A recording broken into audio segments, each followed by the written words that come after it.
মাত্র ২৭ বছর বয়সেই পাইলট তৌকির ইসলাম সাগরের জীবনের আলো নিভে গেল। মাত্র ৬ মাস আগে জীবনের নতুন এক অধ্যায় শুরু করেছিলেন এই তরুণ, কিন্তু স্বপ্নযাত্রা থেমে গেল হঠাৎই একটি ভয়াবহ দুর্ঘটনায়। উত্তরার দিয়াবাড়িতে মাইলস্টোন স্কুল অ্যান্ড কলেজের ভবনে বিজিআই প্রশিক্ষণ বিমানটি বিধ্বস্ত হয়। দুর্ঘটনায় বহু শিক্ষার্থী ও সাধারণ মানুষ আহত হন এবং প্রাণ হারান পাইলট তৌকির ইসলাম।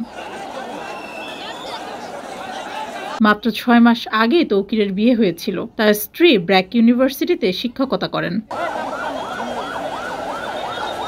এদিকে আজ মঙ্গলবার সকাল থেকেই রাজশাহীতে প্রস্তুত করা হচ্ছে তৌকিরের কবর। দুপুরে রাজশাহীতে দাফন সম্পন্ন হবে।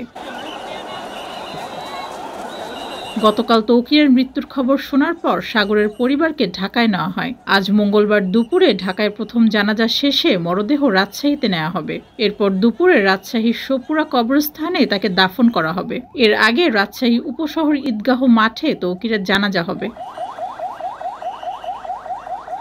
ডেস্ক রিপোর্ট, যুগের চিন্তা।